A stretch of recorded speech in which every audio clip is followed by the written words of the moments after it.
Good morning, everybody, and welcome back. So today is the last week, payday week of July, and let's go over what we got and find out how our budget's going. Okay guys, so today is July 29th, and you can see here this is coming out of our joint account where our bills come out, and I have these all listed by weeks. So $910, we have to pay half of the house payment. So if you guys aren't paying your house payment bi-weekly, I recommend that you guys give it a try, because a big house payment coming out at one chunk can be a little bit strategic, and sometimes it can be a little bit, difficult. So if you split it up, so the first of the month and then the last paycheck of the month, it's been really working for us. So our house payment really is only like $530 some, but we pay $300 2 times, and it actually comes out to being an extra full house payment at the end of the year, and we're paying extra anyway, so that's an added bonus. All right, so what we have left over is $610, and we're gonna try like I said, we're gonna try. I'm not making any promises, but we need to send my brother some dollars for the loan that we owe him. All right, so then let's get, hold on a second. Okay, so this is the second video I made because the first one would not rotate, so I'm a little bit frustrated because my phone's not cooperating. All right, so we had $910 for our payday, $300 to house, so that leaves us with an extra $610. So what we're going to do is we are allocating $500 of that to joint, and $500 from Alicia, $500 me. My overtime was extras, $502. So we'll be able to send my brother a $1,500 check, which will bring the loan balance that we have paid is $5,500. So then we'll only owe, another $45? So we're doing pretty good. All right, and then let's go to our debt snowball worksheet here. And so you can see this is my brother's loan. It was 10 grand. Let's get to where we need to get to. Okay, so last week, and this is kind of funky because we actually rolled this week over into this week, which is a full $1,500. So this $800 that we had, we actually had to keep some of it out, and we didn't actually send him an $800 check. We're rolling it over into this one and sending a full $1,500. So I had to, so Alicia got sick, so we had to take her. She actually has strep, so we had to take her to urgent care, and she seemed, you know how they do the web video MD, WebMD. Yeah, he said it was allergies, and then she started getting a fever, and I was like, that's not right. You don't get a fever really with allergies. You get runny, stuffy, sneezy, your eyes get all puffy, and then she started getting a fever, so I was like, no. So yesterday, I had to take the day off to take her because she couldn't hardly even, keep her head up, and her head was just hurting so bad, and her throat was hurting really bad, body aches. So long story short, she tested positive for strep, so she has to be out until Monday because she's contagious. Yeah, but I have to wear a mask when I'm at work, so it'll be okay. But now that we know there is something wrong with her and it's not just allergies, I feel so much better. So, okay, so back to our debt snowball. We're sending a $1,500 check, so that will bring what we paid, $1,500. See that? So we really only have a couple more weeks, and then this loan will be paid off. So we started our debt-free journey in January, and I'll have to say, guys, it is going really, really good. So a recap of our 2022 debt. We started in January, right? So we had 2 credit cards that were in garnishment, and so they actually started at, the balances were $6,000. So yeah, so we had been paying, you know, the 25 garnishment every 2 weeks, and when we decided that, hey, it was time to get our finances under control, both of these were under $4,000. So yeah, but we have both of these credit cards paid off, thank the Lord. And then Discover card was $4,000, so we paid that off.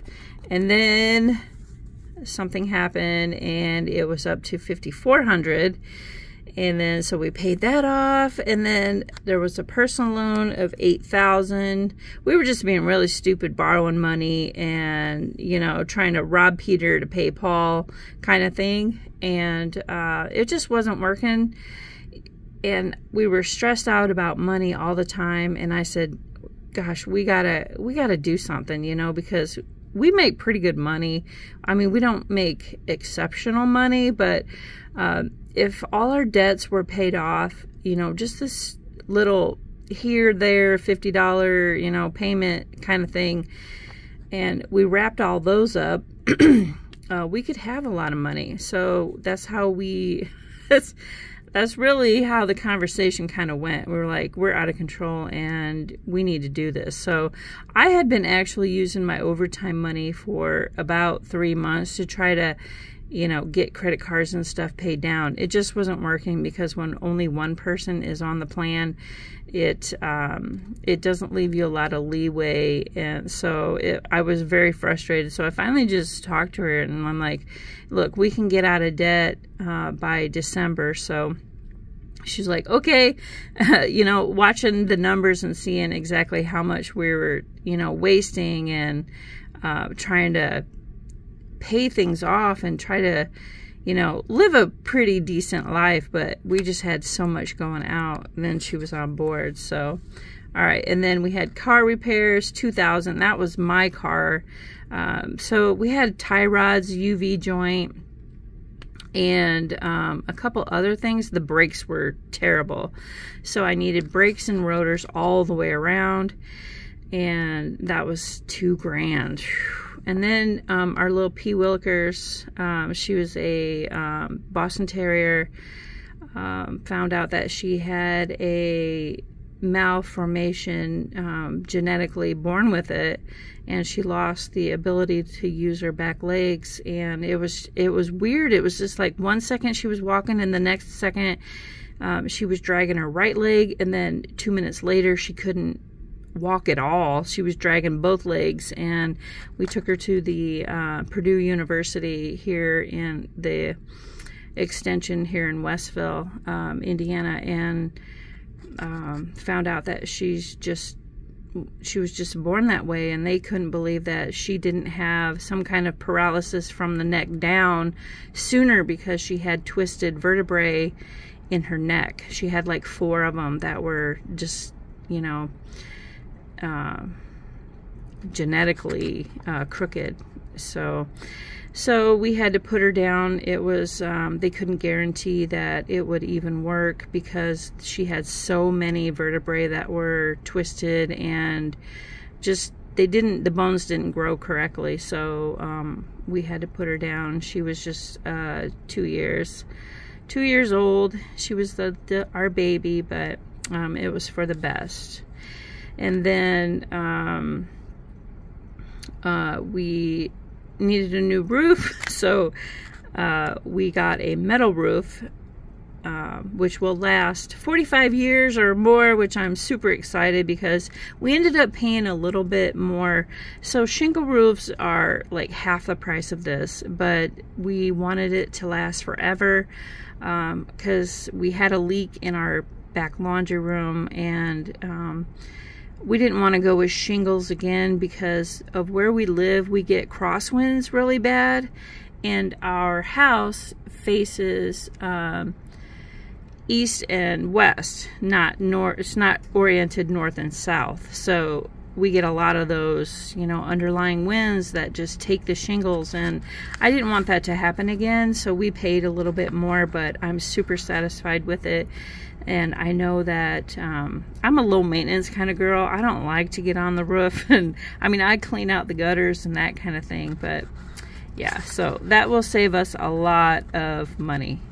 So as you can see, that brings us to Josh's loan, and that is $10,000. So once we pay Josh off, this is my brother, we will have paid $50,000 so far this year. We have some little things in here, here and there. I just didn't put those in from where we started, but when we get in a much better standing, I will go over exactly everything, because I started actually in 2018 by myself, paying little, you know, mundane things. We had a couple medical bills and stuff like that in there too. I will go through all of it once we get where I want to be. So, and the reason why we're trying to pay a lot of our debts off is because we have student loans, and my student loan alone is $94,000, and Alicia's is $78,000. I have a bachelor's in conservation management and wildlife biology, and I also have an associate's in parks and recreation. You can't find a environmental job excuse me, without wanting to be a conservation officer, and I don't want to carry a gun. I'm a nerd. I'm a plant nerd. I'm a insect nerd. I'm a, you know, animal nerd, tree nerd, flower nerd. I don't want to carry a gun. So that has limited me. And what's crazy is once I graduated, got my bachelor's, the DNR in Iowa where I was living, they actually closed the job rate for, it was 4-year close. They were not hiring at all, and so we were all stuck with these degrees, couldn't get jobs. I mean, we could get seasonal jobs where you could mow and do like campground maintenance kind of thing, but so yeah, I got kind of stuck with a degree that I love. I love doing it. It's my passion, but it doesn't pay seasonally because they lay you off. So, but anyway, that's where I'm at. That's where we're at right now. Just a little background, and excuse me, my throat's getting a little dry. So that's where we're at, guys, and that's this week's debt, and August is upon us shortly here in a couple days. So thanks for watching, guys, and we'll catch you on the next one.